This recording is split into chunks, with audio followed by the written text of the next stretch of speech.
Good morning दोस्तों, मैं संदीप कुमार। मैंने आज आप सबके लिए लेकर क्या है सर, एक जबरदस्त एक मस्त टॉपिक कंडीशन क्या है। देखो, सबसे पहली बात है ना सर कि आज की क्लास में जो हम बातें करने वाले हैं ना, साइंस में टॉप 160 सीरीज का ये तीसरा क्लास है। और हमने आपसे वादा किया ना मेरे दोस्त कि अब की बार फिर से एक बार इतिहास रचानी चाहिए और अब की बार हम सब का मिशन होगा 475 से पार। क्योंकि आप सबको पता है कि हमने पिछले बार मात्र साइंस में 110 सब्जेक्टिव करवाए थे और 90% मोर देन सब्जेक्टिव क्वेश्चन उसी से आया था। लेकिन अब की बार ना सर इसका रिकॉर्ड तोड़ना है और अब की बार मामला थोड़ा सा सर बोर्ड ऑफिस का टाइट हो चुका है, ठीक है। तो हम भी अपना सवाल को कर दिए हैं टाइट और अब की बार मिशन है टॉप 160 सब्जेक्टिव का। और साइंस में ये मात्र 160 सब्जेक्टिव कर लीजिए, इसके बाद आपका दिल और दिमाग ऑटोमेटिक बोलेगा। जब आप क्वेश्चन बैंक बनाओगे, मॉडल पेपर बनाओगे, बुक देखोगे ना,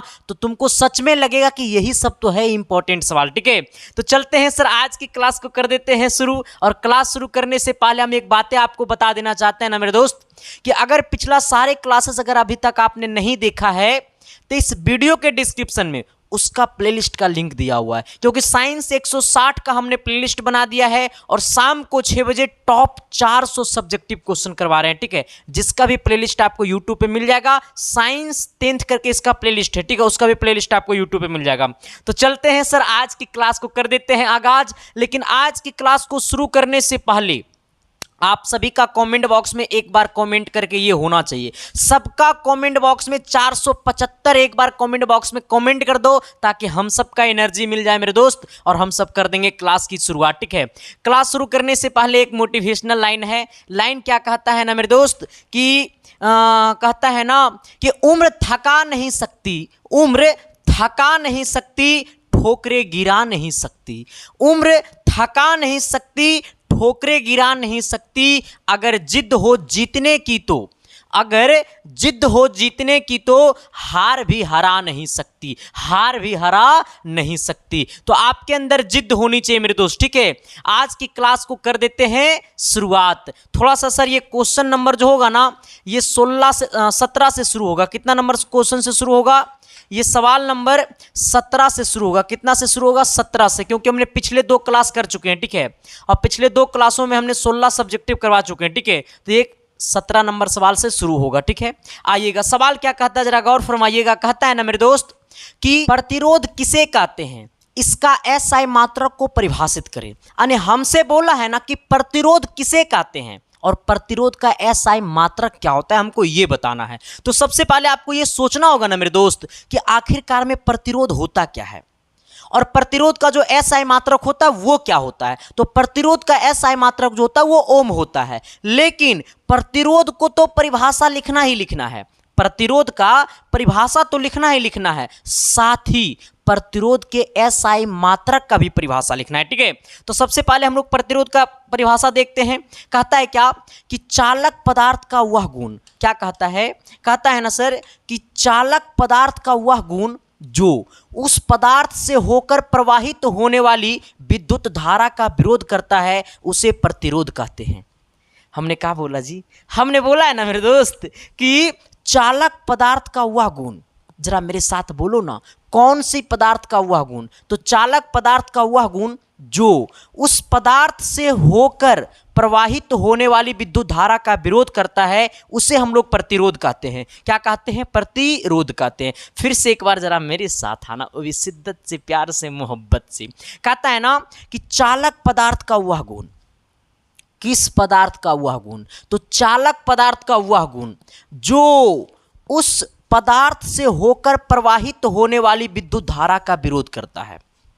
चालक पदार्थ का वह गुण जो उस पदार्थ से होकर प्रवाहित होने वाली विद्युत धारा का विरोध करता है। किसका विरोध करता है? तो विद्युत धारा का विरोध करता है। किसका विरोध करता है? तो विद्युत धारा का विरोध करता है। और जो विद्युत धारा का विरोध करता है उसी को हम लोग क्या कहते हैं? प्रतिरोध कहते हैं। क्या कहते हैं? प्रतिरोध कहते हैं। तो चालक पदार्थ का वह गुण जो उस पदार्थ से होकर प्रवाहित होने वाली विद्युत धारा का विरोध करता है, उसे प्रतिरोध कहते हैं।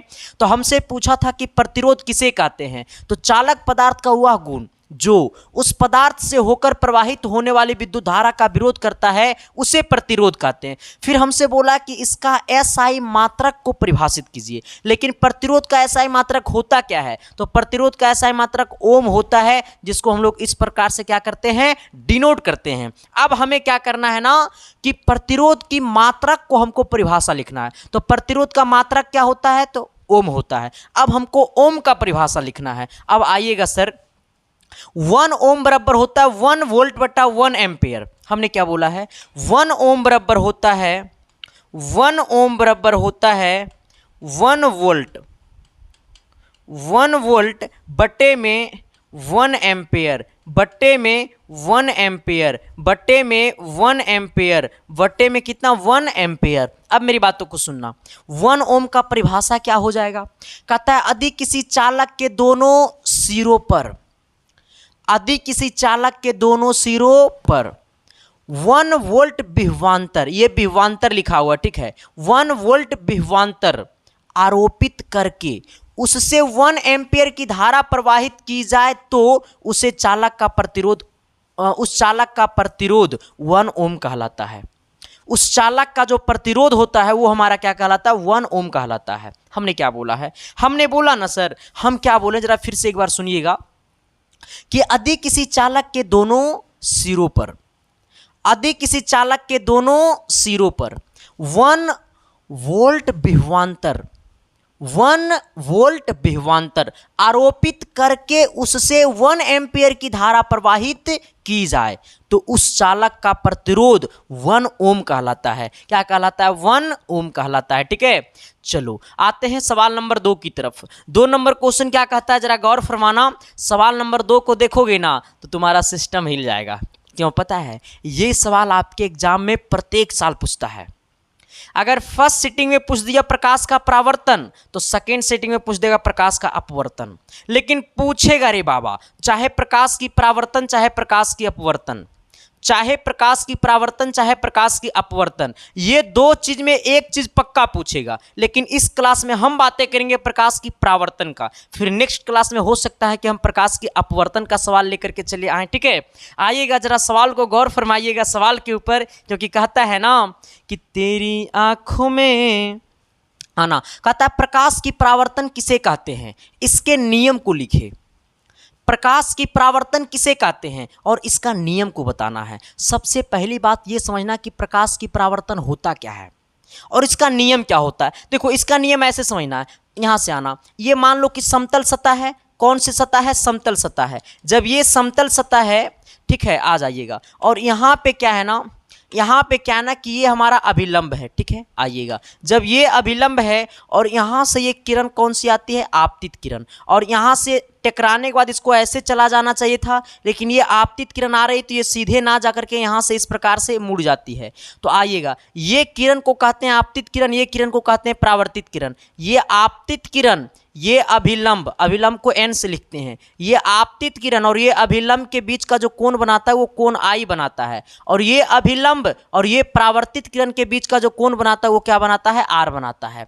तो प्रकाश की परावर्तन का 2 नियम होता है। पहला नियम होता है क्या कि कोण I बराबर कोण R, यानी ये कोण I जो है वो कोण R के बराबर होता है। दूसरा नियम क्या है कि ये आपतित किरण इस बिंदु पे है, अभिलंब भी इसी बिंदु पे है, परावर्तित किरण भी इसी बिंदु पे है, मतलब आपतित किरण कौमा परावर्तित किरण एवं आपतन बिंदु पर डाला गया अभिलंब तीनों एक ही तल में होते हैं। अरे ये आपतित किरण यहीं पे है, परावर्तित किरण भी यहीं से शुरू हुआ, ये अभिलंब भी यहीं पे है। तो हमने बोला है कि आपतित किरण कौमा परावर्तित किरण एवं आपतन बिंदु पर डाला गया अभिलंब तीनों एक ही तल में होते हैं।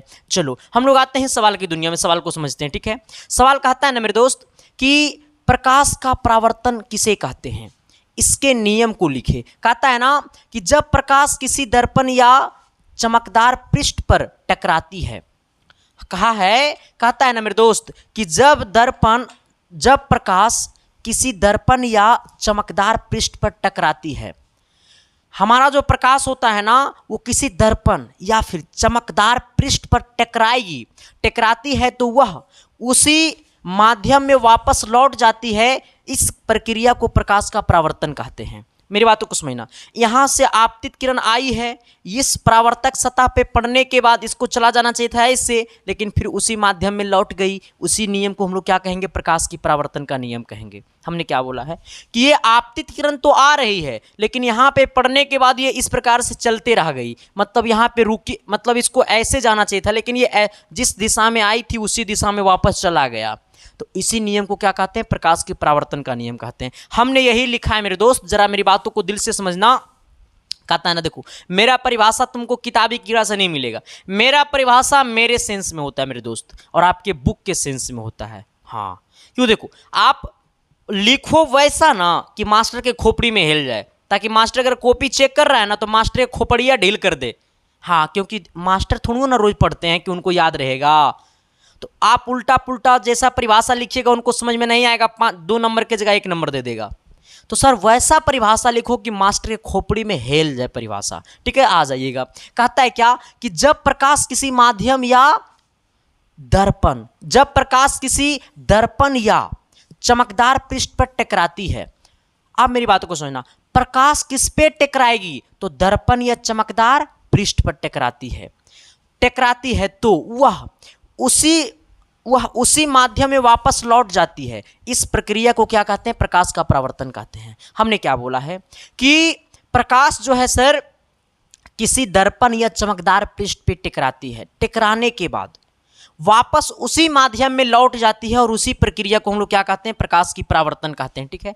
आइएगा अब इसका नियम को देखिएगा, प्रकाश के परावर्तन का नियम को देखिएगा, ठीक है सर? प्रकाश की परावर्तन का नियम को देखिएगा। प्रकाश की परावर्तन का कितने नियम है? 2 नियम है। पहला नियम क्या है सर कि ये आपतित किरण एवं ये परावर्तित किरण एवं अभिलंब तीनों एक ही तल में होते हैं। तो प्रकाश के परावर्तन का 2 नियम है। प्रकाश के परावर्तन का कितने नियम है? तो प्रकाश के इसके 2 नियम है। कितने नियम है? 2 नियम है। पहला नियम, आपतित किरण कौमा परावर्तित किरण तथा आपतन बिंदु पर डाला गया अभिलंब तीनों एक ही समतल में होते हैं। हमने क्या बोला है कि आपतित किरण कौमा परावर्तित किरण एवं आपतन बिंदु पर डाला गया अभिलंब तीनों एक ही तल में होते हैं, एक ही तल में होते हैं। तो हम तो यही बोले हैं ना मेरे दोस्त, हम भी तो आपको यही लिखाए थे, हम भी तो आपको उतना देर से वही बात बोल रहे थे कि आपतित किरण, ये वाला आपतित किरण कौमा परावर्तित किरण, मतलब ये वाला परावर्तित किरण, और कौमा ये आपतन बिंदु पर डाला गया, इस पर जो अभिलंब डाला गया, ये वाला अभिलंब जो डाला गया इस बिंदु पे, तीनों एक ही समतल में होते हैं। तो आपतित किरण कौमा परावर्तित किरण तथा आपतन बिंदु पर डाला गया अभिलंब तीनों एक ही समतल में होते हैं। आइएगा इसका दूसरा नियम की तरफ। दूसरा नियम क्या होता है कि आपतन कोण का मान जो होता है वो परावर्तन कोण के मान का बराबर होता है, यानी कोण आई जो होता है वो कोण आर के बराबर होता है, यानी आपतन कोण का मान परावर्तन कोण के मान का क्या होता है? बराबर होता है। हमने यही बोला। चलो आते हैं सवाल नंबर 3 की तरफ। ये 3 नंबर क्वेश्चन का कहत है, तनी गौर फरमाइएगा सर। सवाल नंबर 3 को बताने से पहले मैं आपको कुछ बता देना चाहता हूं मेरे दोस्त कि आप अगर पूरे सिलेबस का अगर आपको PDF नोट्स चाहिए, पूरे सिलेबस का ऑब्जेक्टिव और सब्जेक्टिव, वो भी चैप्टर वाइज, पूरे सिलेबस के अगर आपको PDF नोट्स चाहिए तो भी चैप्टर वाइज ऑब्जेक्टिव और सब्जेक्टिव एकदम बेहतरीन फॉर्म में टाइपिंग किया हुआ रहेगा। इतना हैवी से टाइपिंग किया हुआ रहेगा कि मैं बता नहीं सकता हूं मेरे दोस्त। जो लोग लिया है इसका फीडबैक इतना अच्छा है कि मैं बता नहीं सकता हूं। जिसका प्राइस पूरे सिलेबस का, सिर्फ मैथ का नहीं रहेगा, मैथ हम आपको पढ़ाएंगे ही, ठीक है? क्योंकि मैथ रटने वाला चीज़ नहीं है। हम आपको PDF नोट्स देकर के आपसे हम कुछ पैसा और एक्स्ट्रा ले लेंगे, ये मेरे लिए नहीं हो सकता है सर, ठीक है? हम करेंगे वही जो मेरा दिल बताएगा और आपका भी दिल बताएगा, ठीक है? तो पूरे सिलेबस का PDF नोट्स, चाहे साइंस हो, चाहे सोशल साइंस हो, चाहे हिंदी हो, चाहे हिंदी बुक, चाहे ग्रामर, दोनों है, इंग्लिश बुक या ग्रामर दोनों है, संस्कृत बुक या ग्रामर सभी है सर। तो वो पूरे का पूरे PDF नोट्स अभी ऑफर में चल रहा है मात्र 199 रुपया में, जिसका प्राइस अब बढ़ जाएगा 299 रुपया हो जाएगा। तो जिन किन्हीं को लेना है सर तो उसको खरीदने के लिए आपके सामने एक नंबर दिखाई दे रहा होगा 7295 वाला नंबर, हाँ उसी नंबर पे आपको क्या कर देना है सर, पे फोन, गूगल पे, पेटीएम सब कुछ चलता है। तो आप खुद से पेमेंट कर सकते हो या फिर किसी से करवा भी सकते हो, अपने भाई से, भाभी से, साली तो नहीं हुई, किसी से भी आप पेमेंट करवा सकते हैं इसी नंबर पे, ठीक है, ये 7295 वाला व्हाट्सअप नंबर पे। उसका पेमेंट करके उसका स्क्रीनशॉट ले लीजिएगा और वो पेमेंट का स्क्रीनशॉट आपको वही 7295 वाला व्हाट्सअप नंबर पे भेज देना है। पेमेंट का स्क्रीनशॉट जैसा ही व्हाट्सअप पे भेजिएगा और मैसेज में आप लिख दीजिएगा कि मुझे 10th का नोट्स चाहिए। मिनट भर के अंदर में आपके पास सारे PDF सेंड हो जाएगा। बाकी आप मजे मजे में पढ़ते रहना, सिलेक्शन को 4 चांद लगाना, और हम सब का मिशन है 475 से पार। ठीक है सर, आ जाइएगा। हम लोग अपनी दुनिया में आते हैं सर। मेरी दुनिया तो औरों की दुनिया से क्या है, अलग है। आइएगा। अच्छा, 3 नंबर सवाल का कहत है जी। 3 नंबर क्वेश्चन कहता है ना कि किसी चालक का प्रतिरोध किन किन कारकों पर निर्भर करता है। किसी चालक का जो प्रतिरोध होता है ना, वो किन किन बातों पे निर्भर करता है, हमको यही बताना है। कहा है किसी चालक का प्रतिरोध किन किन कारकों पर निर्भर करता है, मतलब किसी चालक का जो प्रतिरोध होता है वो किन किन बातों पर निर्भर करता है, हमें यही बताना है सर। आइएगा जरा मेरे साथ। कहता है ना किसी चालक का प्रतिरोध निम्न कारकों पर निर्भर करता है, मतलब किसी चालक का जो प्रतिरोध होता है ना वो निम्न बातों पर निर्भर करता है। हमसे पूछा किसी चालक का जो प्रतिरोध होता है वो किन किन कारकों पर निर्भर करता है, तो किसी चालक का जो प्रतिरोध होता है वो निम्न कारकों पर निर्भर करता है। पहला बात, किसी चालक का जो प्रतिरोध होता है ना वो चालक की लंबाई पर निर्भर करता है, अर्थात R directly proportional to I। किसी चालक का जो प्रतिरोध होता है वो चालक की लंबाई पर निर्भर करता है। ठीक है, पहला किस पे निर्भर करता है, चालक की लंबाई पर, अर्थात R directly proportional to I। दूसरा क्या है, चालक के अनुप्रस्थ काट के क्षेत्रफल पर निर्भर करता है। किस पे निर्भर करता है, चालक के अनुप्रस्थ काट के क्षेत्रफल पे निर्भर करता है, जिसको हम लोग कह सकते हैं R directly proportional to I बटा कितना 1। ठीक है सर, आ जाइएगा। तीसरा क्या है मेरे दोस्त, तो चालक के प्रतिरोधकता पर निर्भर करता है। किस पे निर्भर करता है, चालक के प्रतिरोधकता पे, यानी R डायरेक्टली प्रोपोर्शनल टू कितना P। हमने क्या बोला है, हमने बोला है ना सर कि किसी चालक का प्रतिरोध किन किन कारकों पर निर्भर करता है। किसी चालक का जो प्रतिरोध होता है वो किन किन बातों पर निर्भर करता है, तो किसी चालक का जो प्रतिरोध होता है वो निम्नलिखित बातों पर निर्भर करता है। पहला बात क्या है, तो चालक की लंबाई पर निर्भर करता है। किस पे निर्भर करता है, चालक की लंबाई पे। ठीक है, आइएगा। दूसरा किस पे निर्भर करता है, चालक के अनुप्रस्थ काट के क्षेत्रफल पर। तीसरा किस पे निर्भर करता है, तो चालक के प्रतिरोधकता पर।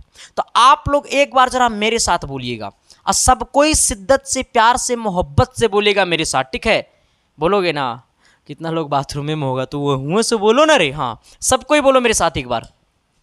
किसी चालक का प्रतिरोध किन किन कारकों पर निर्भर करता है, तो हमें लिखना है डैश देकर के, किसी चालक का प्रतिरोध निम्न बातों पर निर्भर करता है या निम्न कारकों पर निर्भर करता है, जिसका पहला कारण है चालक की लंबाई पर निर्भर करता है। किस पे निर्भर करता है, चालक की लंबाई पर निर्भर करता है। दूसरा क्या है, चालक के अनुप्रस्थ काट के क्षेत्रफल पर निर्भर करता है। किस पे निर्भर करता है, चालक के अनुप्रस्थ काट के क्षेत्रफल पर निर्भर करता है। तीसरा किस पे निर्भर करता है, चालक के प्रतिरोधकता पर निर्भर करता है। किस पे निर्भर करता है, चालक के प्रतिरोधकता पर निर्भर करता है। किस पे, चालक के प्रतिरोधकता पे भी निर्भर करता है। सबको दिक्कत, किसी को दिक्कत नहीं ना सर। आइएगा सवाल नंबर कितना 4 की तरफ। क्वेश्चन नंबर 4 का कहत है जी, को सवाल नंबर 4 को देखोगे ना तो सिस्टम हिल जाई। सिस्टम यहीं से शुरू होला रे भाई। हाँ चलो सर, आइएगा, तने हम पानी पी लेते हैं। ठीक है, मियाज बड़ा अजीब सा लग रहा है। और आप लोग शाम को 6 बजे, सुबह को 7 बजे हमारे साथ ज़रूर जुड़िएगा, और हम आपके वेलकम करने के लिए क्या रहेंगे, तैनात रहेंगे। और बहुत जल्द आपके सामने हमारी टीम आ रही है, लगभग आपको कल इंट्रोडक्शन सारे टीम को हो जाएगा। ठीक है, चलिए आइएगा सर। क्या कहता है सवाल नंबर 4, कहता है ना कि विद्युत धारा के मात्रा की परिभाषित कीजिए। कहता है ना कि विद्युत धारा के मात्रक की परिभाषित कीजिए, मात्रक को परिभाषित कीजिए। ठीक है, आ जाइएगा। हमसे बोला है ना कि विद्युत विद्युत धारा का मात्रक क्या होता है? तो विद्युत धारा का ऐसा मात्रक एम्पेयर होता है। क्या होता है मेरे दोस्त? तो विद्युत धारा का ऐसा मात्रक एम्पेयर होता है। क्या होता है? एम्पेयर होता है। और यही एम्पेयर को हमको क्या करना है? परिभाषित करना है। यही एम्पेयर को क्या करना है? परिभाषित करना है। अब मेरी बातों को सुनिएगा। विद्युत धारा का ऐसा मात्रक क्या होता है? एम्पेयर होता है। और ये एम्पेयर को क्या करना है? परिभाषित करना है। तो सबसे पहले मेरी बातों को सुनिएगा। विद्युत धारा का ऐसा मात्रक एम्पेयर होता है। हमें पूछा कि विद्युत धारा का मात्रक को परिभाषित कीजिए। तो सबसे पहले हमको यह समझना है ना कि विद्युत धारा का मात्रक होता क्या है, और जो विद्युत धारा का मात्रक होता है उसी को परिभाषित करना है। तो विद्युत धारा का ऐसा मात्रक क्या होता है? एम्पियर होता है। कहता है जब किसी चालक से 1 सेकेंड में 1 कूलम्ब आवेश प्रवाहित होता है, 1 सेकेंड में 1 कूलम्ब आवेश प्रवाहित होता है, तो उस चालक से प्रवाहित धारा 1 एम्पियर कहलाती है। हमने क्या बोला है? उस चालक से प्रवाहित धारा क्या कहलाती है? 1 एम्पियर कहलाती है। हमने बोला है कि विद्युत धारा का ऐसा मात्रक एम्पियर होता है। कहता है जब किसी चालक से 1 सेकेंड में, कितने सेकेंड में? तो जब किसी चालक से 1 सेकेंड में 1 कूलम्ब आवेश प्रवाहित होता है, 1 सेकेंड में 1 कूलम्ब आवेश प्रवाहित होगा तो 1 एम्पियर कहते हैं उसे। 1 सेकेंड में 1 कूलम्ब आवेश प्रवाहित होगा तो उसे हम लोग क्या कहते हैं? 1 एम्पियर कहते हैं। ठीक है, तो हमने बोला है कि जब किसी चालक से 1 सेकेंड में, जब किसी चालक से 1 सेकेंड में 1 कूलम्ब आवेश प्रवाहित होती है, 1 कूलम्ब आवेश प्रवाहित होता है, तो उस चालक से प्रवाहित धारा 1 एम्पियर कहलाती है।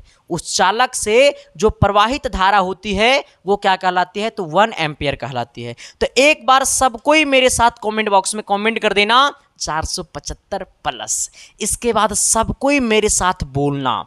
ना बोलोगे ना रे तो शादी ना होवे। हाँ बोलो, सब कोई बोलना। हमने क्या बोला है सर? कि विद्युत धारा के मात्रक को परिभाषित कीजिए। तो विद्युत धारा का ऐसा मात्रक क्या होता है? एम्पियर होता है। अब हमको एम्पियर को परिभाषित करना है। तो कहता है जब किसी चालक से 1 सेकेंड में 1 कूलम्ब आवेश प्रवाहित होती है, जब किसी चालक से 1 सेकेंड में कितना कूलम्ब आवेश प्रवाहित होती है? तो 1 कूलम्ब आवेश प्रवाहित होती है। ठीक है, 1 कूलम्ब आवेश प्रवाहित होता है तो उस चालक से प्रवाहित धारा 1 एम्पियर कहलाती है। चलो आते हैं सवाल नंबर कितना सर? तो सवाल नंबर 5 की तरफ। क्वेश्चन नंबर 5 देखोगे ना तो तुमको पता है क्या होगा? कुछ फील होगा, और इतना हैवी फील होगा कि मैं बता नहीं सकता हूं। क्योंकि सवाल नंबर 5 को देखोगे ना तो दीवाने हो जाओगे। और दीवाने ऐसे वैसे नहीं होगो, दीवाने तुम सवाल का हो जाओगे। और ये सवाल तुम्हें धोखा नहीं देगा। ये सवाल आपके एग्जाम में पक्का फंसेगा। जब ये सवाल आपके एग्जाम में फंसेगा तो आपको ये 2 नंबर देगा। जब आपको ये 2 नंबर देगा तो आपको टॉपर बनाएगा, क्योंकि टॉपर 1-1 नंबर से भी बनता है मेरे दोस्त। ठीक है, आ जाइएगा सर। क्या कहता है जरा गौर फरमाइएगा सवाल नंबर 5 की तरफ। कहता है क्या कि संयोजन अभिक्रिया और वियोजन होना चाहिए। इसको नियोजन काहे किया रे? रुको तो, संयोजन और क्या? वियोजन अभिक्रिया। हाँ, ये बकलोल है टाइपिंग करने वाला मेरा। ठीक है सर, आ जाइएगा। संयोजन और वियोजन अभिक्रिया कहाँ गया? 4 नंबर हो गया ना। संयोजन और वियोजन अभिक्रिया, संयोजन और वियोजन अभिक्रिया को परिभाषित करें, उदाहरण देकर समझाइए।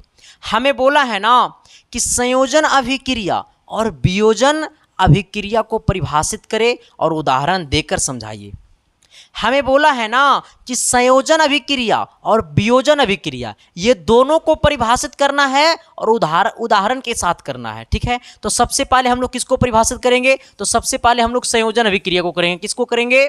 संयोजन अभिक्रिया को सबसे पहले हम लोग परिभाषित करेंगे। कहता है कि जब 2 या 2 से अधिक पदार्थ संयोग करके एक नए पदार्थ का निर्माण करता है तब उसे क्या कहते हैं? संयोजन अभिक्रिया कहते हैं। मेरा बात को समझा नहीं समझा? 2 या 2 से अधिक आदमी मिलेगा तो एक आदमी का बनाएगा। 2 या 2 से अधिक व्यक्ति मिलकर के एक व्यक्ति का निर्माण करता है, उसी को क्या कहते हैं? संयोजन अभिक्रिया कहते हैं। यानी कहने का सेंस है 2 या 2 से अधिक यौगिक आपस में मिलेगा और एक नया यौगिक का निर्माण करेगा, उसी को हम लोग क्या कहते हैं, संयोजन अभिक्रिया। देखो जैसे कार्बन अब प्लस ऑक्सीजन मिला है तो हमको बनाया है कार्बन डाइऑक्साइड CO2। तो ये ऑक्सीजन कार्बन अलग है, ऑक्सीजन अलग है, लेकिन दोनों एक दूसरे से संयोग किया और बना दिया कार्बन डाइऑक्साइड। तो इसी को हम लोग क्या कहेंगे, संयोजन अभिक्रिया। अब मेरी बातों को समझना सर, क्या ये एक अलग पदार्थ है, ये भी एक अलग पदार्थ है। तो दो नए पदार्थ मिलकर के, दो या दो से अधिक नए पदार्थ मिलकर के एक नए पदार्थ का निर्माण करता है, उसी को क्या कहते हैं, संयोजन अभिक्रिया। तो देखना सेम वही बात है। जब दो या दो से अधिक पदार्थ संयोग करके एक नए पदार्थ का निर्माण करते हैं, तब उसे क्या कहते हैं, संयोजन अभिक्रिया कहते हैं। यानी दो या दो से अधिक पदार्थ आपस में मिलेगा और एक नए पदार्थ का निर्माण करेगा, उसी को हम लोग क्या कहेंगे, संयोजन अभिक्रिया कहेंगे। ठीक है, आ जाइएगा। दूसरा में हमको वियोजन अभिक्रिया को परिभाषित करना है। ठीक है, तो वियोजन अभिक्रिया किसे कहते हैं, उदाहरण के साथ परिभाषित करना है। वियोजन अभिक्रिया कहता है ना कि कोई एक यौगिक टूटकर दो या दो से अधिक नए यौगिक का निर्माण करता है, उसी को क्या कहते हैं, वियोजन अभिक्रिया कहते हैं। वियोजन में टूटना और संयोजन में जुटना, हमने क्या बोला, वियोजन अभिक्रिया में टूटना और संयोजन अभिक्रिया में जुटना। वियोजन में टूटना और संयोजन में जुटना। हाँ, आ जाएगा सर। कहता है क्या, जरा गौर फरमाइएगा, क्या कहता है कि जब एक पदार्थ टूटकर दो या दो से अधिक नए पदार्थ का निर्माण करता है, तब उसे वियोजन अभिक्रिया कहते हैं। यानी कहने का सेंस है, कोई एक पदार्थ टूटेगा तो दो या दो से अधिक नए पदार्थ का निर्माण करेगा, उसी को हम लोग क्या कहते हैं, वियोजन अभिक्रिया कहते हैं। साफ शब्दों में लिखा हुआ है कि जब एक पदार्थ टूटकर दो या दो से अधिक नए पदार्थ का निर्माण करता है, तब उसे क्या कहते हैं, वियोजन अभिक्रिया कहते हैं। कहता है कि जब एक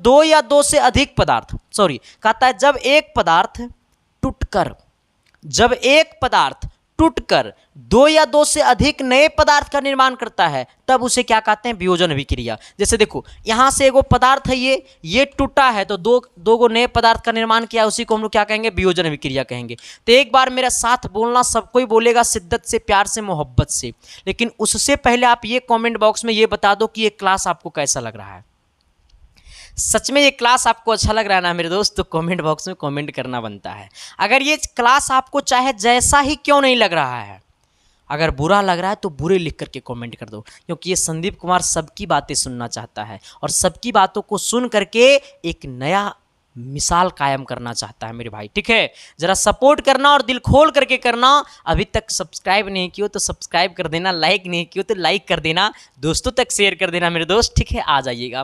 कहता है क्या, जरा गौर फरमाइएगा, संयोजन अभिक्रिया किसे कहते हैं, तो जब दो या दो से अधिक पदार्थ संयोग करके एक नए पदार्थ का निर्माण करता है, तब संयोजन अभिक्रिया कहते हैं। ये दो पदार्थ जुटा, एक नया पदार्थ का निर्माण किया, संयोजन होगा। वियोजन का मतलब क्या होता है, जब एक पदार्थ टूटकर दो या दो से अधिक नए पदार्थ का निर्माण करता है, तब उसे क्या कहते हैं, वियोजन अभिक्रिया कहते हैं। ठीक है, जरा आइएगा सवाल नंबर कितना, 6 की तरफ। 6 नंबर सवाल देखोगे ना तो कहोगे, है दैया हमने तो लूट गया रे, हमने तो मिट गया रे। आ जाना, आज की क्लास में मज़े कुछ और आ रहा है मेरे को, पता नहीं सर, जैसे जैसे आप सबका प्यार बढ़ता जाता है ना, वैसे वैसे मेरे को और मज़ा आता है। कहता है क्या कि कहता है एमीटर और वोल्ट मीटर में अंतर बताइए। अच्छा, एमीटर और वोल्ट मीटर में अंतर बताना है। एमीटर और वोल्ट मीटर में क्या अंतर है, एमीटर और वोल्ट मीटर में क्या अंतर है, तो एमीटर और वोल्ट मीटर में निम्न अंतर है। एमीटर और वोल्ट मीटर में बहुत सारे अंतर है। एमीटर और वोल्ट मीटर में क्या अंतर है, तो एमीटर और वोल्ट मीटर में बहुत सारे अंतर है। एक साइड आपको एमीटर लिखना है, दूसरी साइड आपको वोल्ट मीटर लिखना है। ठीक है, आ जाएगा। कहता है एमीटर से धारा मापा जाता है, आमीटर से किसको मापा जाता है, तो धारा मापने वाले अंतर को क्या कहते हैं, आमीटर कहते हैं, एमीटर कहते हैं। धारा मापने वाले अंतर को क्या कहते हैं, एमीटर कहते हैं। और विभवांतर मापने वाले अंतर को क्या कहते हैं, तो वोल्ट मीटर कहते हैं। तो हमने यहीं पर लिखा ये बात पहले नंबर में कि एमीटर धारा मापता है। एमीटर जो है वो किसको मापता है, तो धारा को मापता है। वोल्ट मीटर किसको मापता है, तो विभवांतर मापता है। एमीटर धारा मापता है, वोल्ट मीटर विभवांतर मापता है। फिर कहता है एमीटर का प्रतिरोध कम होता है। एमीटर जो है ना, इसका प्रतिरोध जो होता है वो कम होता है, लेकिन वोल्टमीटर का प्रतिरोध अधिक होता है। हमने क्या बोला है कि एमीटर का प्रतिरोध कम होता है, वोल्टमीटर का प्रतिरोध अधिक होता है। फिर कहता है एमीटर श्रेणी क्रम में जोड़ा जाता है। एमीटर जो है ना उसे श्रेणी क्रम में जोड़ा जाता है, लेकिन वोल्टमीटर को समांतर क्रम में जोड़ा जाता है। तीन अंतर बताना है, क्योंकि ये सवाल जो है ना वो आपको लघु उत्तरीय में पूछेगा, ना कि दीर्घ उत्तरीय में पूछेगा। ठीक है, ये सवाल कहाँ पूछेगा तो आपसे लघु उत्तरीय में पूछेगा। ठीक है, आइएगा क्या बोला है सवाल कि एमीटर एवं वोल्टमीटर में अंतर बताइए। एमीटर और वोल्टमीटर में अंतर बताइए। तो एमीटर और वोल्टमीटर में बहुत सारे अंतर है, निम्नलिखित अंतर है। पहला अंतर, एक साइड आपको एमीटर लिखना है, दूसरे साइड आपको वोल्टमीटर लिखना है। एमीटर का पहला अंतर क्या है कि एमीटर धारा मापता है। ये जो एमीटर है ना वो आपको धारा मापता है, लेकिन ये जो वोल्टमीटर है ना वो आपको विभवांतर मापता है। एमीटर का प्रतिरोध क्या होता है, कम होता है, लेकिन वोल्टमीटर का जो प्रतिरोध होता है वो क्या होता है, अधिक होता है। फिर कहता है एमीटर श्रेणी क्रम में जोड़ा जाता है, लेकिन वोल्टमीटर जो है वो आपको समांतर क्रम में जोड़ा जाता है। ठीक है, एमीटर श्रेणी क्रम में जोड़ा जाता है, वोल्टमीटर आपको समांतर क्रम में जोड़ा जाता है। आइएगा सवाल नंबर तनी 7 की तरफ। कितने नंबर क्वेश्चन की तरफ आइएगा, तनी 7 की तरफ आइएगा। ठीक है, 7 नंबर सवाल का कहत है, तनी गौर फरमाइएगा। कहता है ना जी, क्या कहता है कि श्रेणी क्रम संयोजन में जुड़े प्रतिरोधों का 2 लक्षण बताइए। अगर हम आपको बता रहे हैं कि कोई प्रतिरोध श्रेणी क्रम में जुड़ा हुआ है, तो वो श्रेणी क्रम में जुड़ा हुआ है, इसका मतलब उसका हमको 2 उसका लक्षण बताइए। जिसने कहेगा अरे ये मास्टरवा संदीप कुमार का आवाज़ है, कैसे रे, तो ये हर बातें में सर कहता है, ये मास्टरवा संदीपा है ना। तो हर इंसान का कुछ ना कुछ लक्षण होता है सर, तो इसीलिए हमसे पूछा है ना कि श्रेणी क्रम संयोजन में जुड़े प्रतिरोधों का 2 लक्षण बताएं। हम कैसे समझेंगे कि कोई प्रतिरोध श्रेणी क्रम में जुड़ा हुआ है? अगर कोई प्रतिरोध श्रेणी क्रम में जुड़ा हुआ है तो उसका 2 लक्षण हमको बताएं। ठीक है सर, आइएगा जरा। कहता है क्या कि श्रेणी क्रम संयोजन में जुड़े प्रतिरोधों का निम्न लक्षण है। श्रेणी क्रम संयोजन में जुड़े प्रतिरोधों का बहुत सारे लक्षण है, लेकिन हमको बताना है कितने लक्षण, तो 2 लक्षण बताना है। श्रेणी क्रम संयोजन में जुड़े प्रतिरोधों का निम्न लक्षण है, लेकिन हमको बताना है कितने लक्षण, तो 2 लक्षण बताना है। ठीक है, पहला लक्षण कहता है समतुल्य प्रतिरोध सभी प्रतिरोधकों के योग के बराबर होता है। यानी कहने का सेंस है कि श्रेणी क्रम में अगर जुड़ा हुआ है तो उसका समतुल्य प्रतिरोध निकालेंगे तो सभी प्रतिरोधों के योग के क्या होता है, बराबर होता है। क्या होता है, बराबर होता है। क्या होता है, बराबर होता है। हाँ, श्रेणी क्रम में जुड़ा हुआ अगर कोई प्रतिरोध है तो इसका सबसे पहला लक्षण यही है कि सभी प्रतिरोधों का जो योग होता है वो समतुल्य प्रतिरोध के बराबर होता है, या फिर समतुल्य प्रतिरोध जो होता है वो सभी प्रतिरोधों के योग के बराबर होता है। तो समतुल्य प्रतिरोध सभी प्रतिरोधकों के योगों के क्या होता है, बराबर होता है। दूसरा लक्षण, सभी प्रतिरोध से एक समान धारा प्रवाहित होती है। यानी कहने का सेंस है कि श्रेणी क्रम में जो होता है, जुड़े हुए प्रतिरोध होते हैं श्रेणी क्रम में, उससे सभी से समान धारा प्राप्त होती है। हमने यही बोला है कि सभी प्रतिरोधकों से एक समान धारा प्रवाहित होती है। सभी प्रतिरोधकों से एक समान धारा प्रवाहित होती है। समतुल्य प्रतिरोध सभी प्रतिरोधकों के योग के बराबर होता है। यानी 2 लक्षण, 2 हमको बोला था, 2 लक्षण हमने बता दिया। आइएगा अगला सवाल की तरफ। अगला सवाल क्या कहता है, जरा गौर फरमाइएगा। ये सवाल नंबर पता है सर कितना होगा, ये 8 नंबर होगा। लेकिन सर हम पिछले 2 क्लासों में हमने सर 16 क्वेश्चन करवा चुके थे, तो ये कितना, ये 24 नंबर सवाल इसको मानना। ठीक है, इस क्लास का 8वां सवाल है, इस क्लास का 8 नंबर क्वेश्चन है, लेकिन टोटल देखोगे तो ये 24 नंबर सवाल है। ठीक है सर, आइएगा क्या कहता है। कहता है ना कि डोवर्नर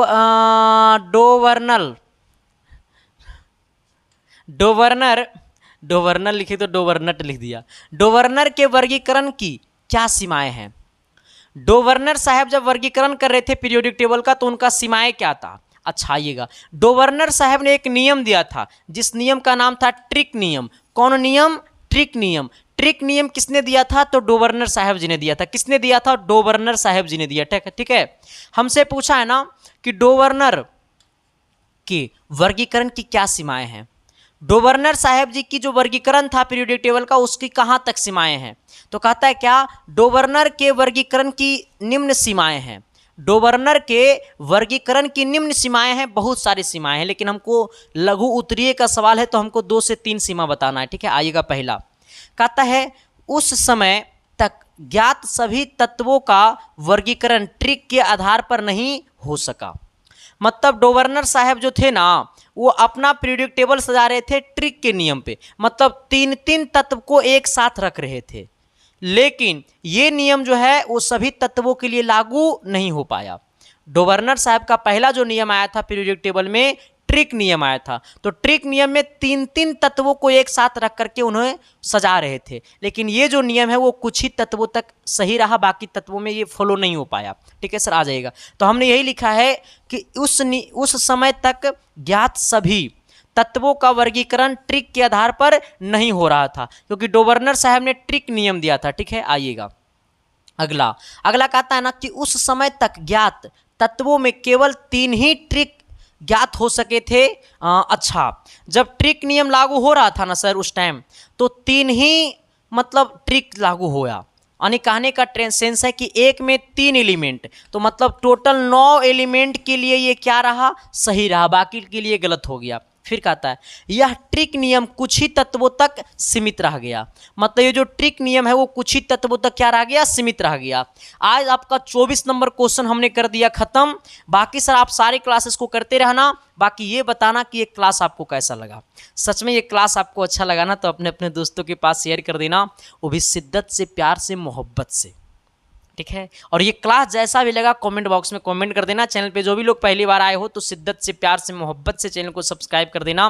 बाकी सबको दिल से थैंक यू, लव यू। देखते रहना इसके साइंस क्लासेस। बाकी हम आपके साथ हैं और हमेशा साथ रहेंगे, क्योंकि हमारा मकसद है आपको टॉपर की लिस्ट में आपका नाम पहुंचाना। बाकी थैंक यू, लव यू।